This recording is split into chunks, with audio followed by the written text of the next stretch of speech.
भारत भूषण जी। राधे राधे महाराज। राधे राधे महाराज जी। महाराज जी, पिछले 1 वर्ष से आपका सत्संग सुन रहे हैं, जाप भी कर रहे हैं। प्रत्येक महीने वृंदावन धाम आने का सौभाग्य मिलता है और बिहारी जी के दर्शन का सौभाग्य भी, किंतु मन में हमेशा भविष्य को लेकर या संतान को लेकर एक भय सा बना रहता है, नकारात्मक विचार आने लगते हैं। कृपया मार्गदर्शन करें कि मन को पूर्ण रूप से राधा रानी के चरणों को कैसे समर्पित करें। देखो, मन जब तक प्रभु में भरोसा नहीं करता तब तक वो कल्पनात्मक भय से डरता है। अगर प्रभु का भरोसा कर ले तो जैसे कि पता नहीं ऐसा हो जाए, तो ऐसा कैसे हो सकता है। भगवान हमारे वो सर्वज्ञ हैं, सर्वशक्तिमान हैं, वो हम उनकी शरण में ऐसा और फिर अगर ऐसा ही लिखा है तो फिर होके रहेगा। तो जो होके रहना उसके लिए डरना क्या है। विवेक जागृत हो जाए तो हम भय पर काबू पा सकते हैं। अगर हमारी अंगुली आज टूटनी शाम तक, तो इसे हम बचा नहीं सकते, टूटेगी, हम ही फंसा के तोड़ देंगे। ऐसी जगह फंस जाएगी ना कि वही से टूट जाएगी। और अगर नहीं टूटनी तो रोम कोई नहीं उखाड़ सकता, चाहे दुनिया एक साथ लग जाए तो भी। विश्वास हमारा भगवान पर दृढ़ हो जाए। अभी भगवान पर विश्वास नहीं। 5 वर्ष के प्रहलाद जी हैं और उनके पिता है हिरण्यकश्यप और त्रिभुवनपति हैं। जब देखा कि मेरा पुत्र ही मेरे विरोधी भगवान का भजन करता है, मार डालो इसको, हाथियों से, बड़े बड़े हाथियों से रौंदा दो। पूरी पंक्ति की पंक्ति हाथियों की गुजरा दी ऊपर से, कुछ नहीं बिगड़ा। भालों से मारे गए, सर्पों से डसाए गए, विष पिलाया गया, आग में जलाया गया। मित्रजन पूछते हैं ऐसा क्या जादू है तुम्हारे अंदर प्रहलाद जी। मैं भगवान का नाम जप करता हूं तो मैं देखता हूं कि भगवान मुझे ऐसे ले लेते हैं, सारा भार भगवान पे होता और मैं सुखी रहता हूं। एक बाल भी बांका प्रहलाद का हिरण्यकश्यप में। अंततोगत्वा भगवान ने इतने वरदानी हिरण्यकश्यप को फाड़ के फेंक दिया। ऐसा रूप भगवान ने धारण किया कि कहीं भूतो न भविष्यति, नरसिंह रूप धारण किया। तो हमें उन भगवान पर अभी भरोसा नहीं है, इसलिए कल्पनात्मक भय लगने लगता है। और एक कल्पनात्मक भय जो होता है उसका मूल होता है पाप। कोई न कोई हमसे ऐसे पाप हो चुके हैं जो हमें दंड दे रहे हैं, जो हमें जला रहे हैं। इसलिए और नाम जप करो और भगवान का भरोसा रखो। भगवान सर्वत्र हैं, तो जहां जब भी तुम हो वहां भगवान है ना। भगवान सबके हैं तो तुम्हारे भी तो है ना। भगवान सब समय है तो उस समय जब भयभीत हो रहे उस समय भी तो भगवान तुम्हारे पास है।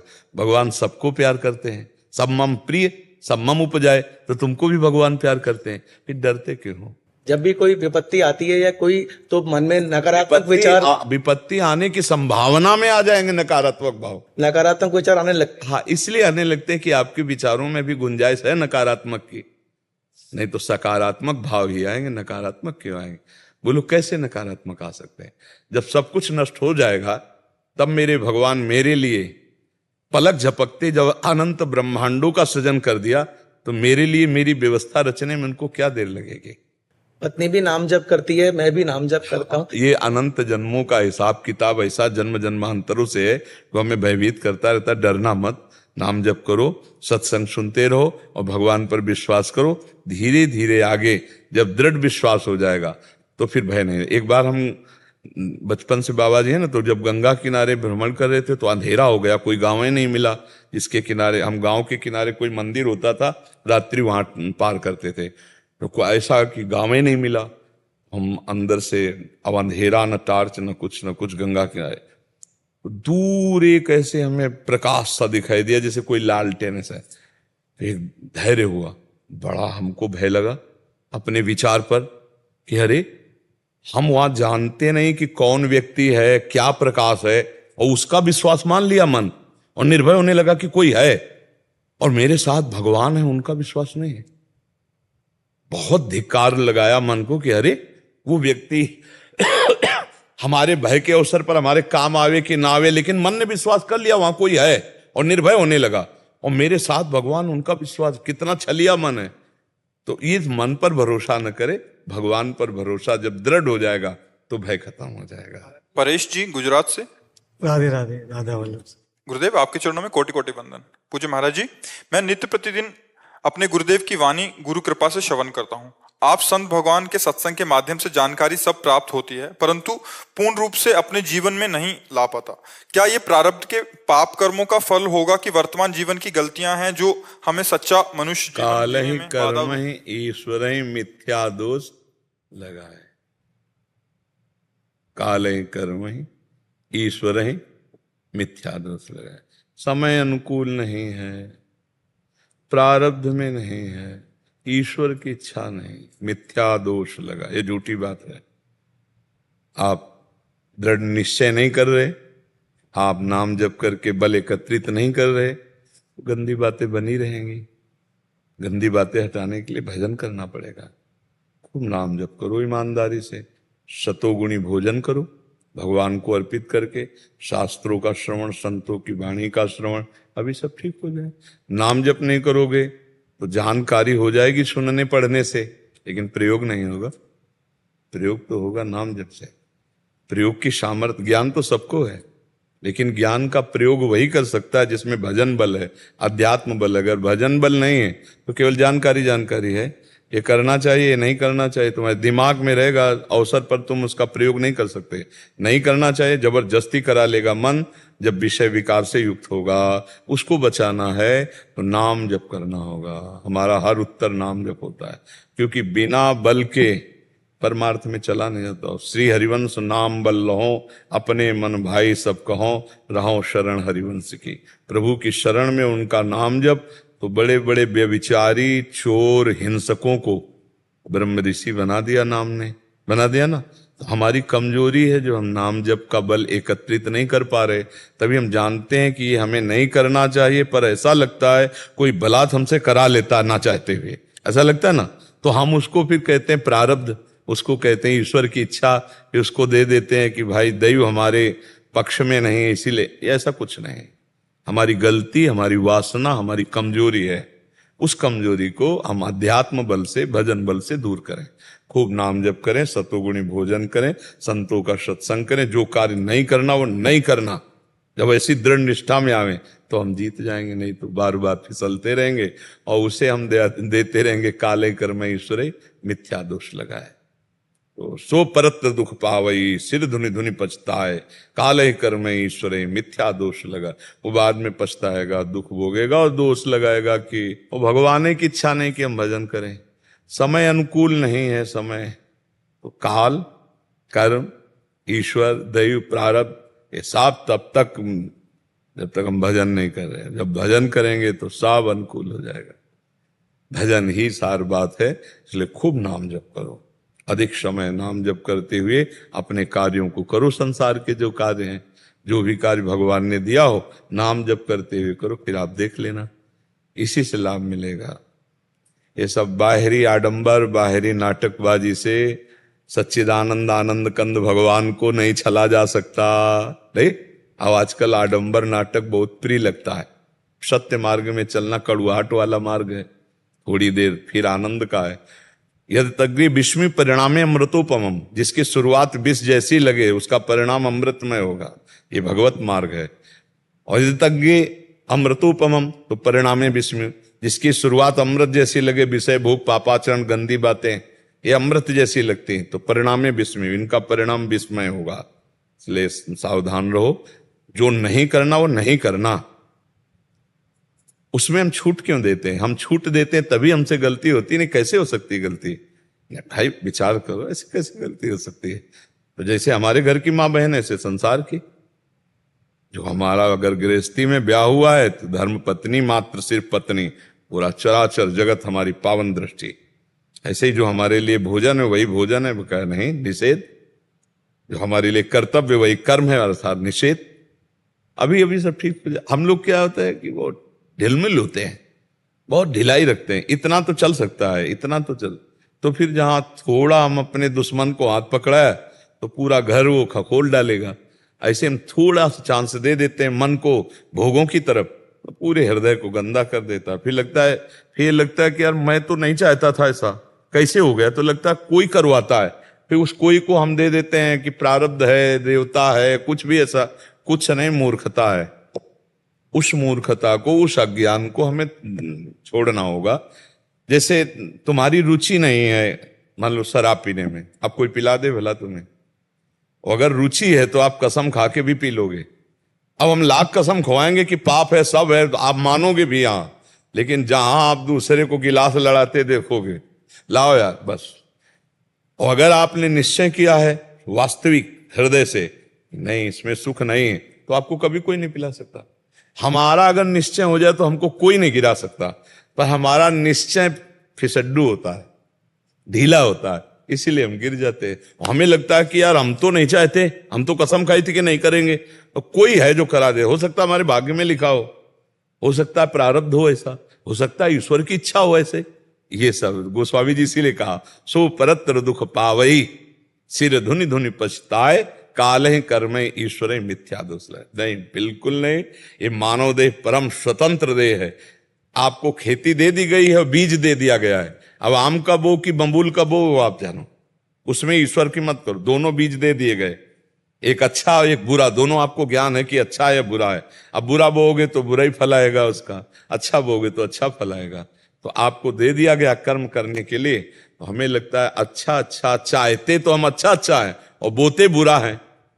नहीं, हमारी चाहत तो है अच्छा कि सुख मिले, आनंद मिले, और लेकिन कर्म हो रहे हैं दुख और दंड मिलने वाले, तो हमको दुख मिल रहा है। फिर बुरा क्यों बोल रहे हैं मान? है? बुरा क्यों बोल रहे हैं? अज्ञान के कारण बोल रहे हैं ना। अब यही अज्ञान तो हटाने के लिए भगवान ने सत्संग दिया है, शास्त्र स्वाध्याय दिया है कि बुरा मत करो। देखो, अगर सत्संग से अज्ञान ना हटता होता तो आप खुद देख लो, सत्संग से लाभ मिलता है कि नहीं मिलता है? नहीं मिलता है लाभ, लेकिन जितना स्वीकार करते उतना ही मिलता है। अगर पूरा स्वीकार कर लो तो पूरा मिल जाए। आप स्वीकृति जितनी देते जाओगे उतने हो जाएगा। आज से अगर आप नियम ले लो कि जो गंदी बातें मेरे जीवन में है, मर चाहे जाऊं, कभी नहीं करूंगा, फिर आपको कोई करवा दे तो हमें बताओ, किसी की ताकत नहीं। पर हमारी स्वीकृति रहती है कि भगवान तो क्षमा कर देंगे, चलो भोग लेते हैं, चलो ये खा लेते हैं, चलो ये कर। भाई यही जो चलो अंदर है छूट, यही हमें गिरा रही है और कोई नहीं गिरा रहा है हमें।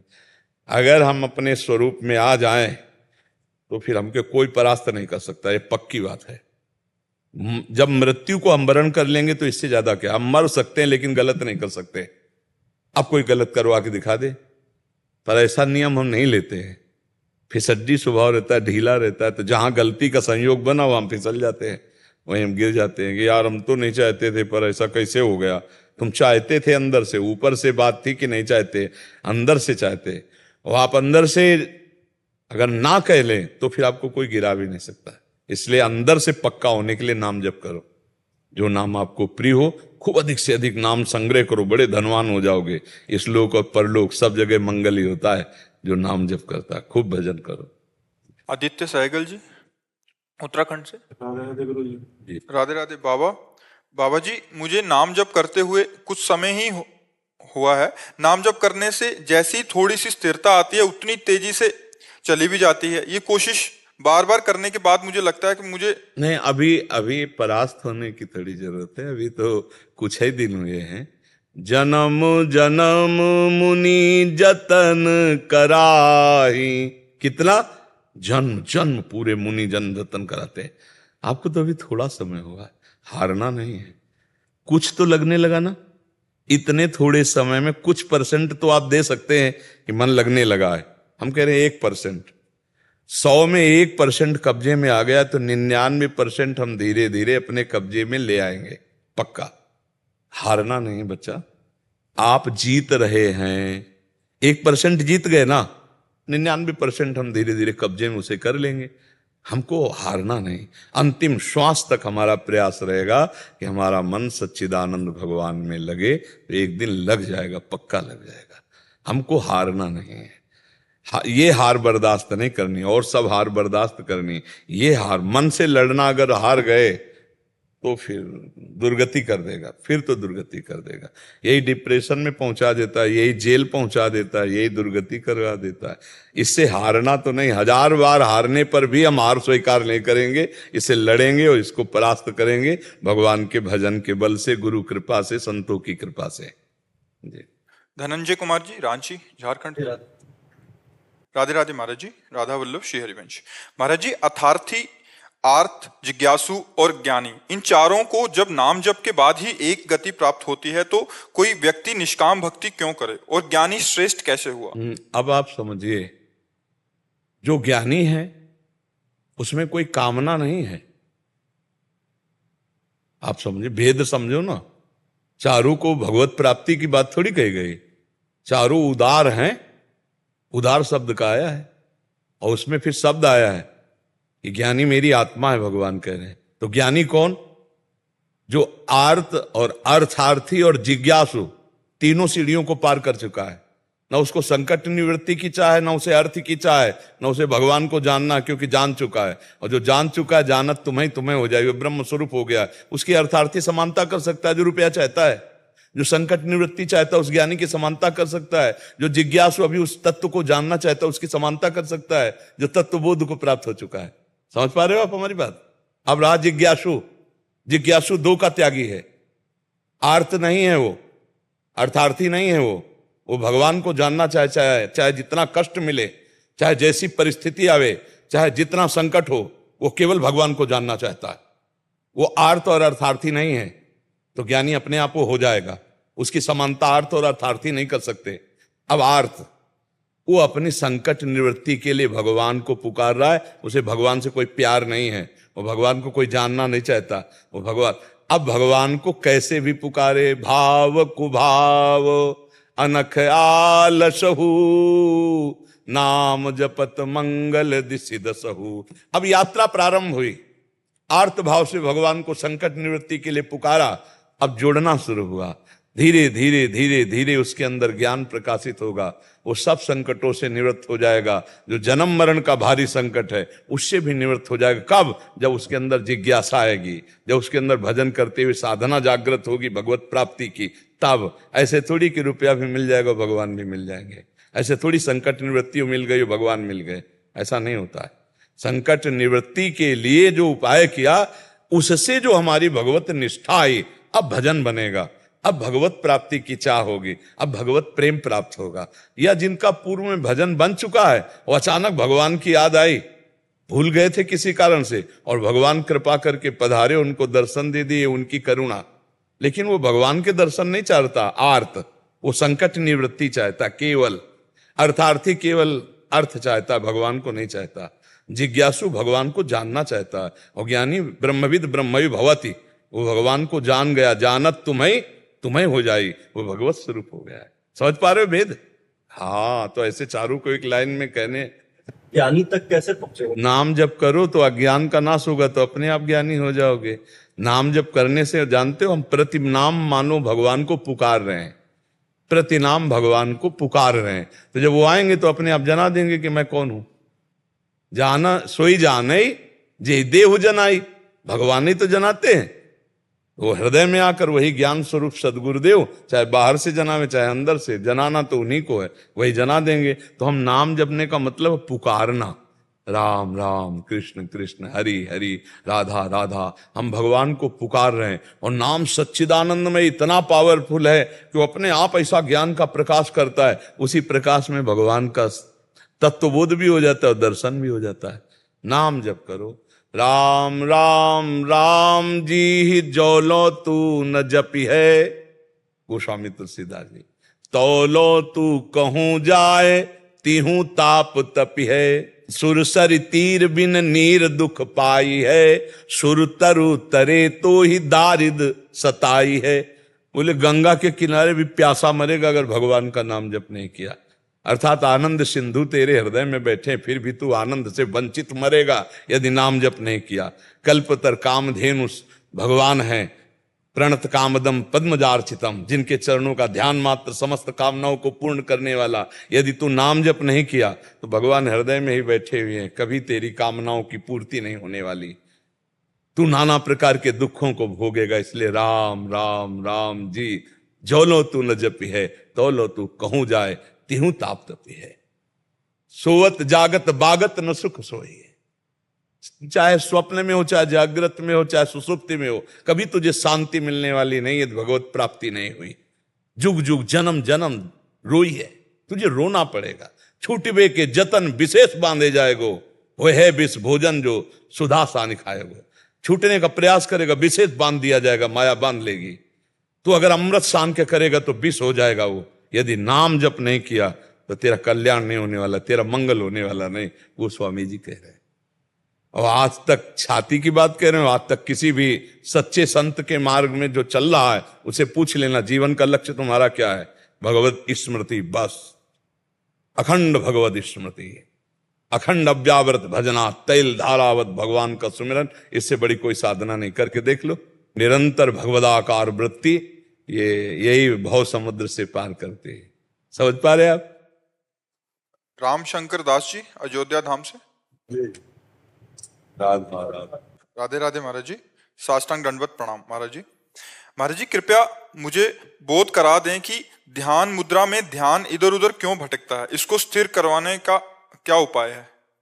ध्यान भटकता है जहां आपने अपना संबंध मान रखा है।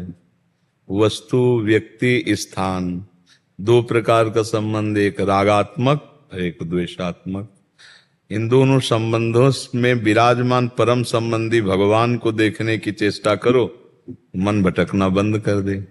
जड़ चेतन जग जीव जत सकल राम मैं जान। तो जहां जाएगा तो जिसका ध्यान धरने है उसी का तो हम चिंतन होगा। वस्तु, व्यक्ति, स्थान, इन्हीं में जाता है मन। रागात्मक या द्वेषात्मक, जहां जहां मन जाए वहां वहां अपने मनमोहन को देखना प्रारंभ कर दो। सच्चा ध्यान यही है कि अंतर में हमारा जहां जहां मन जा रहा है, वो जो रूप है, जो वस्तु है, जो स्थान है, जो व्यक्ति है, वो ना पहले था ना बाद में रहेगा, बीच में भास रहा है। जो पहले था वो प्रभु है, जो बाद में वो प्रभु है, तो मध्य में जो भास रहा है वो प्रभु ही है। सी राम मैं सब जग जानी, करो प्रणाम जोर जुग पानी। तो भागना बंद हो जाएगा। कहां भाग के जाएगा? जहां जाएगा मेरा प्रभु विराजमान है। सर्वत्र प्रभु हैं, सब समय में प्रभु हैं, सब में प्रभु हैं। हमारी परेशानी क्या है? परेशानी ये है कि हम प्रभु ना देख करके वस्तु देखते हैं, व्यक्ति देखते हैं, स्थान देखते हैं, राग देखते हैं, द्वेष देखते हैं, अनुकूलता देखते हैं, प्रतिकूलता देखते हैं, इसलिए हम परेशान हैं। ध्यान करना चाहते हैं प्रभु का, पर प्रभु से हट करके मन वस्तु, व्यक्ति, स्थान में जा रहा है। अब हमको वहीं अपना ध्यान केंद्रित करना है कि इसमें भी श्री भगवान है पहला, फिर ये भी श्री भगवान ही है पूरे के पूरे। पहले तो हमें वस्तु दिखाई दी, व्यक्ति दिखाई दिया, तो इसमें भी भगवान है। फिर हमको बाद में देखना है कि ये पूरे के पूरे भगवान ही बने हुए हैं, वस्तु, व्यक्ति, स्थान दूसरा नहीं है। क्योंकि अपने आप से, अपने आप में, अपने आप का सृजन, अपने आप से, अपने आप में, अपने आप का पालन, और अपने आप से, अपने आप का अपने आप में लय, ये खेल हो रहा है। या रहस्य रघुनाथ कर बेगी न जाने कोई, और जो जाने रघुपति कृपा तो सपन्यों मोहन होई। फिर अज्ञान नहीं, वही भगवान। आंख खोले तो भगवान, आंख बंद है तो भगवान। एक एक वृत्ति भगवदाकार कर लो, समस्या का समाधान हो गया। कोई संशय आपको इस पे?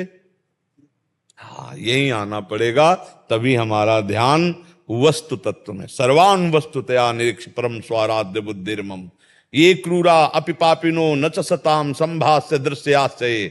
जो क्रूर हैं, पापी हैं, संभाषण योग्य भी नहीं, उनमें भी हमारा आराध्य देव विराजमान है। स्वाराध्य बुद्धि दृढ़ मतिर्मम। मेरी दृढ़ मति, मेरा भगवान सब में विराज। अब खत्म खेल। जब ऊंचाई में पहुंचना है तो उत्तम बात को स्वीकार करना होगा। अगर यहां स्थिति ना बन पावे तो फिर जहां जहां मन जाए वहां से हटाकर अपने लक्ष्य में लगावे।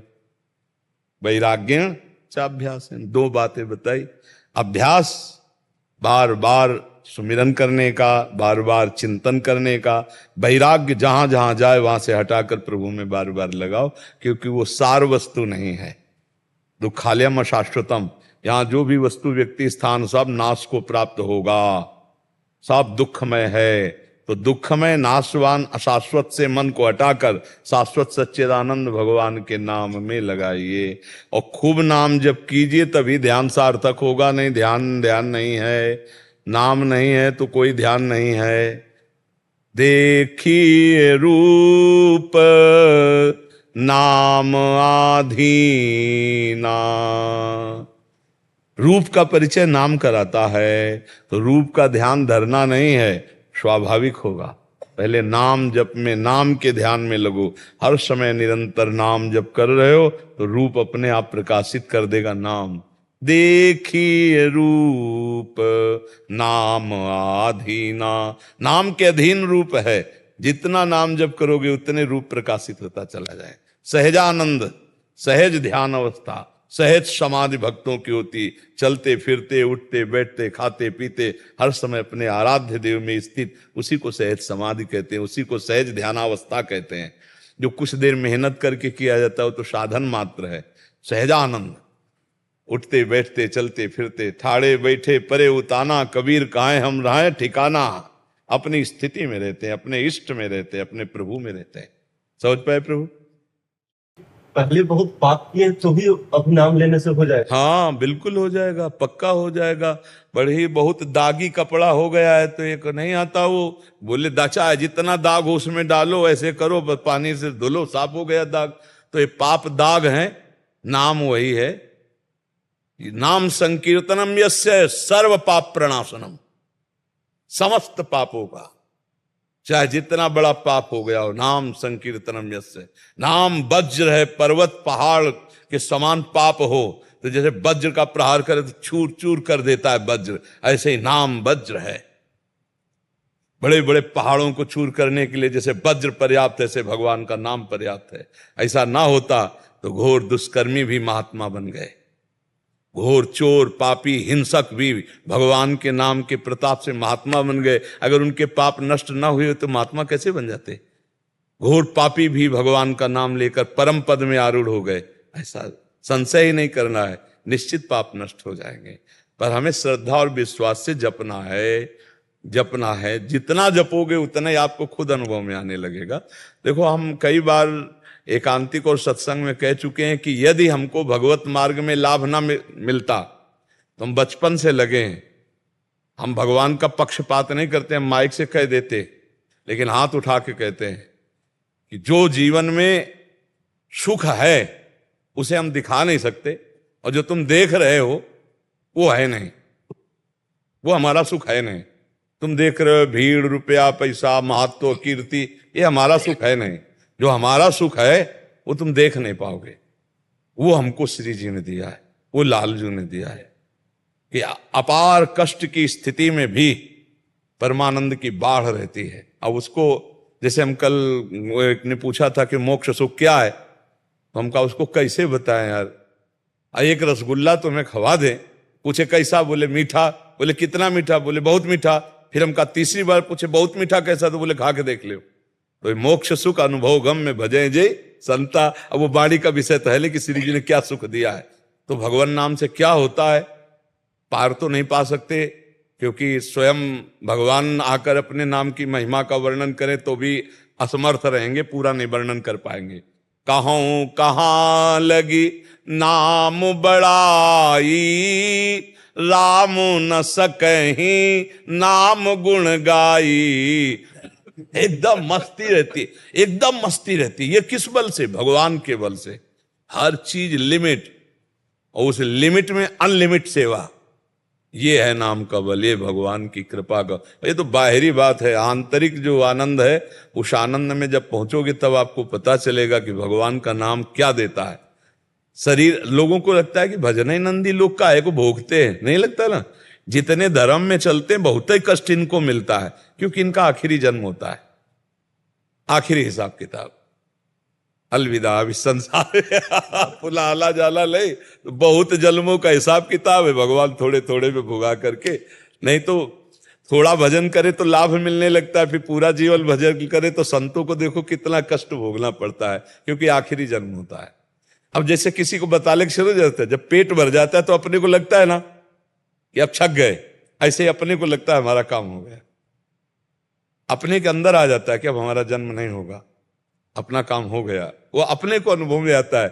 वो उसके कुछ शास्त्रीय लक्षण हैं, उन लक्षणों से पहचान ले कि ये लक्षण है, काम हो गया।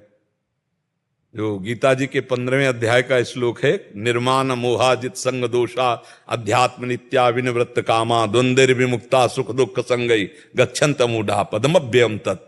इस श्लोक का अर्थ पढ़ लेना। ये लक्षण मिलने लगे अपने में तो जान लेना जीवन मुक्त अवस्था आने वाली। और अगर ये अनुभूत हो गए तो फिर जन्म मरण की संस्कृति, कितना बड़ा काम हो गया। सोचो जिसे आजीवन सजा दी गई हो और 2-4 साल बाद उसको मुक्त कर दिया जा रहा हो और पता हो आजीवन नहीं निकलने वाला, उसको कैसा लगेगा। जब जेल से के भैया तुम्हारे ऊपर साहब प्रसन्न हो गए, बोले जाओ पक्का, उसको कभी सोच भी जिसको ना हो और उसको जेल से कह जाओ पक्का, अब हटो चलो, अब उसको कैसा लगेगा इस संसारिक जेल से। तो अनंत जन्मों से देहाभिमान में फंसा हुआ जीव जब प्रीतम की प्राप्ति का अपने घर जाने का आता है तो मरने से सब जग डरा मेरो मन आनंद, कब मरी हो कब भेटी हो पूरन परमानंद। वो भगवत प्राप्ति के लिए उन्मत्त हुआ। अरे ये आनंद का विषय तो ये आनंद का विषय कोई संसार के रुपया पैसा भोग सामग्री थोड़ी। इसमें भूला हुआ जीव फंसा हुआ है, इसमें भूला हुआ है। और ये सत्य आनंद है अपने जीवन का कि इसी जन्म में भगवान मिल जाए। इसलिए खूब नाम जप करो, भगवान के आश्रित रहो। ये चीज अनुमान से नहीं जानी जाती, अनुभव से जानी जाती। अनुभव बिना भजन के होगा नहीं। तो लाख हम तुम्हें आनंद की बात बतावें तो तुम्हारे लिए जमेगा नहीं। अंदर जमेगा कि रोटी खाते हैं तो तत्काल तृप्ति होती है, बर्फी खाते हैं तो मीठा लगता है, भोग भोगते हैं तो अच्छा लगता है। लेकिन भगवान का नाम बहुत मीठा हो, कहते हैं कि अमृत है, हमें नहीं लग रहा है। हमारी जबान खराब हो गई। जब किसी का पित्त बढ़ जाए, मिश्री खवाओ तो कड़वी लगने लगती है। ऐसे माया वासना ये हमारे को मलिन कर दिया है। अब खूब नाम जप करो। एक दिन देखना अगर आंसू से भींग ना जाए कपोल, जहां रामकृष्ण हरि बोलोगे राधा बोलोगे तो आंसू चलने लगेंगे। कितना आनंद प्रभु के चरणों में। पक्का कहते हैं, खूब आनंद की बात, हम कोई धोखे की नहीं, पक्की बात कहते हैं। जैसे तुम भगवान के बच्चा हो वैसे हम भगवान के बच्चा। हमारा भगवान से कोई पक्षपात थोड़ी है, हमारा तुम्हारा पक्षपात है। हम एक ही बाप के संतान है, एक ही बाप के संतान है। पंचभूत तुम्हारे शरीर का, हमारे पंचभूत। तुम भगवान के अंश, हम भगवान के अंश। तो हम तुम्हारा पक्ष लेंगे कि भगवान का? वो तो बड़े हैं, पिता हैं, तुम्हारा पक्ष लेंगे। हम झूठ थोड़ी फंसाएंगे तुम्हें कि राम राम कहो आनंद मिलेगा। नहीं, राम राम कहो, कृष्ण कृष्ण कहो, राधा राधा कहो, पक्का आनंद मिलेगा। बड़ी महिमा अपार भगवान की है। इसलिए खूब नाम जप करो और निश्चिंत रहो। आगे पाप ना होने पाए सावधानी रखो। पीछे जो हमसे गलतियां भूल से हो गई, भगवान बड़े कृपालु हैं, वो क्षमा कर देंगे। भगवान कहते हैं हम तो हम सर्व पापेभ्यो मोक्षयिष्यामि मा शुचा, मैं तुम्हें समस्त पापों से मुक्त कर दूंगा। तुम मेरा नाम जप करो, मेरी शरण में आ जाओ, मुझे पुकारो। बढ़िया रास्ता भगवान ने, सरल, कोई पैसा लगने वाली बात तो यहाँ है नहीं, वो अमूल्य बात है। इससे भगवत प्राप्ति हो जाएगी। तभी हम कहते हैं अध्यात्म में पैसे की जरूरत नहीं है, और जिसमें पैसे की जरूरत होती है उसे अध्यात्म नहीं कहते। अध्यात्म फ्री होता है, भगवत प्राप्ति अमूल्य है पर फ्री होती है। और जिसका मूल्य है वो भगवत प्राप्ति नहीं होता, वो अध्यात्म नहीं होता, वो संसार की चीज होती है। भगवान की अध्यात्म की चीज फ्री मिलती है। देखो ना, वायु फ्री है ना, वर्षा फ्री मिलती है, आकाश धरती ये सब जो है सब फ्री है ना भगवान की। तो भगवत प्राप्ति भी फ्री है, भगवान की चर्चा भी फ्री है, अध्यात्म फ्री होता है। क्योंकि हम सबका, हमारे बाप की प्रॉपर्टी है ना। अपने खेत का गन्ना फ्री होता है ना, हाँ, दूसरे के खेत का लोगे तो फिर पैसा लग जाएगा, चुराओगे तो चोरी मानी जाए। भगवान हमारे हैं, इसलिए भगवत प्राप्ति फ्री। अपने भगवान की चर्चा, अपने भगवान का, हाँ, ये सब फ्री है। तो पैसे से अध्यात्म नहीं होता, अध्यात्म से पैसा का कोई संबंध नहीं। ये जो धन बल है ये भी भगवान से विमुख कर देता है। सुनेरी मैंने निर्बल के बल राम, अपबल तपबल और बाहुबल चौथो बल है दाम, सूर किशोर कृपाते हारे को हरि नाम। भगवान के लिए सिर्फ आप चाहिए, आप। भगवान को प्रसन्न करना है तो आप हो जाओ भगवान के, बस इतने में भगवान मिल जाएंगे। खूब नाम जप करो भगवान के होके। होई राम को नाम जप, बिगड़ी जन्म अनेक की, अब वहीं सुधरे आज। होई राम को नाम जप, तुलसी तज कुसुमात। बहुत सारे शास्त्रों का सूत्र इसी में आ गया। भगवान कहो के खूब भजन करो। माँ जी, करुणदास जी महाराज जी ने महाराज बाबा को पता सीरियल बनाया है भक्तमाल। आप बढ़िया कोई भक्तमाल करे, भगवान की चर्चा करे, भक्तों के चरित्र करे, इसी से जगत मंगल होता है और देखने में ज्यादा रुचि बढ़ती है। जैसे पढ़ने में है तो उसमें जो रुचि बढ़ेगी उससे ज्यादा सुनने में रुचि बनती है और सुनने से ज्यादा देखने में रुचि बनती है। यदि सही वैसे ही अनुभव अभिनय किया जाए तो वैसे अनुभव होने लगता मानो हम उसी काल में बैठे, उसी समय में बैठे। जैसे रामायण का अभिनय किया गया था, पीछे रामायण जब चली थी हमारे पूरे भारत में एक बार सन्नाटा छा जाता था जब रामायण आती थी। ले आती थी रामानंद। हाँ, तो जब ये होता कि भाई रामायण आ रही तो सब मतलब पूरा सन्नाटा छा जाता था। तो अभिनय से ज्यादा रुचि बढ़ती है। तो जैसे भक्तों के चरित्र के अभिनय हैं और भी महापुरुषों के अभिनय हैं, नाभा जी का और तुलसीदास जी का। हाँ बहुत सुंदर है। और ये सब संत महात्मा जो भगवान के निज पार्षद हैं तो भगवत लीला गा करके, भगवत भजन करके, भगवत लीलाओं का अभिनय करके जन समाज का मंगल करते रहते हैं। ये मंगल स्वरूप है ना जितने भी संत हैं जो भगवान के मार्ग में चलने वाले हैं। तो जैसे गुलाब का फूल है ना तो वो स्वभाव है उसका सुगंध फैलाना। फूल में जो सुगंध होती है उसका स्वभाव है, वो चाहे या ना चाहे। ऐसे ही संत जो भजन करने वाले हैं वो चाहे या ना चाहे उनका स्वभाव ही है। संत सरल चित जगत हित जान स्वभाव स्नेह, उनका स्वभाव यही जगत मंगल करना। उनकी कोई भी चेष्टा ऐसी होगी जो जगत का मंगल करने वाली ही होगी। साधु ते होए ना कारज हानि, संत वही है जिससे कभी किसी का मंगल नहीं होता। ये जो संत महात्मा जन हैं ये भगवान के चरित्र गाकर, भगवान के चरित्रों का, भक्तों का अभिनय करके ये जनमानस का हृदय पावन करते हैं। और देखना चाहिए, सुनना चाहिए भक्तों के चरित्रों को। प्रायः संतों के उपहासास्पद चरित्र तो बनाए गए, जैसे सीरियल है, वेब सीरीज है, ऐसे संतों का उपहास करने वाले तो बनाए गए लेकिन पॉजिटिव नहीं बनाए गए। भाई हम कह रहे हैं अगर नकली नोट है तो असली भी नोट होगा, उसी की तो नकल की गई है। तो अगर आप उपहासास्पद संतों का बना रहे हो तो कुछ संतों का पॉजिटिव भी बनाना चाहिए जिससे नई समाज को पता चले कि संत ऐसे होते हैं। ये भी तो है ना, ऐसा तो नहीं है कि संत ही नहीं है, ऐसा नहीं है। हम ये कहते हैं कि माना कि 100 नोट नकली हो सकते हैं पर एक तो असली होगा जिसका नकली बनाया गया। बिना असली के नकली नहीं बनाया जा सकता। तो आजकल ऐसी वेब सीरीज, ऐसी फिल्म आदि बनाई जाती है जिनसे संतों का उपहास बहुत बुरी तरह से, पर ऐसे भी हैं जो भगवान के सच्चे भक्त हैं, भगवान के मार्ग में चलते हैं। तो हमें लगता है उनकी भी कहानियां बनानी चाहिए।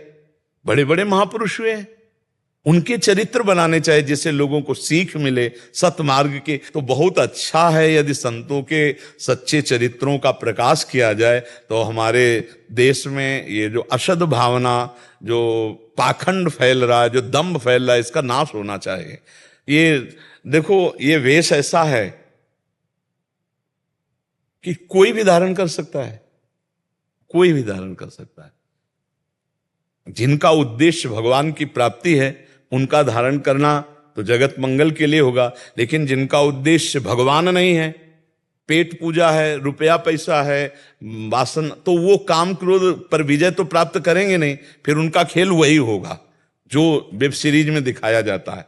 क्योंकि ये वेश है अपने आप को जलाकर काम क्रोध लोभ मोह मद पर विजय प्राप्त करके भगवान का साक्षात्कार किया और सर्वे भवन्तु सुखिना सर्वे संत निरामया। ये वेश अपने लिए थोड़ी जिया जाता, संत अपने लिए नहीं जीते। जैसे नदी है, वृक्ष है, ऐसे ही संत का जीवन जगत मंगल के लिए, त्रिभुवन की राज्य लक्ष्मी देने पर भी जो आधे पल के लिए भगवान का विस्मरण नहीं करता वही भगवान का भक्त होता है। तो ये तो बहुत अच्छा है कि पॉजिटिव संतों की महिमा प्रकाशित बहुत अच्छे से महाराज जी, कल हम जब महाराज जी ने बताया तो हमने भी थोड़ा सा देखा, तो बहुत अच्छे से निरूपण किया था। पर जैसे हम अपने इष्ट देव और भगवान का तो देखे हैं रामायण श्री कृष्ण में, पर भक्तों के और ज्यादा महाराज जी आनंद आ रहा था उसमें कि भक्तों की गाथा जब सुनने को मिल रही थी। दो ही शब्द महाराज जी जब सुनने को मिले थे, जब नाभा जी को उनके गुरुदेव कह रहे थे कि हमारे हृदय में बहुत वो है कि संतों के दो चरित्र होते हैं, एक जो बाहर के लोग देख पाते हैं उनका बाहरी व्यवहार, बट उनकी आंतरिक स्थिति, वो मतलब इतना हाँ, सहज नहीं बने है कि आंतरिक वो केवल स्थिति गुरु तो कृपा से ही अंतर्दृष्टि प्राप्त ही जान पाएंगे। कि जब उन्होंने पंखे से अपने गुरुदेव के तो कह रहे आंतरिक आप कैसे पहचान गए, तो महाराज जी बहुत सुंदर उन्होंने कहा कि वो अंदर वाले जो जो उनका भाव है उसको प्रकाशित करके, ताकि जनसाधारण नहीं, भक्तों बहुत सुंदर, बहुत सुंदर है, बहुत 40 एपिसोड बनाए हैं। हाँ। अभी नामा जी का, तुलसीदास जी का कल से स्टार्ट हो। हाँ, नहीं, बहुत सुंदर है। आपसे भगवान, आशीर्वाद वचन लेने आए तो बस। हाँ, भगवान की विशेष कृपा है।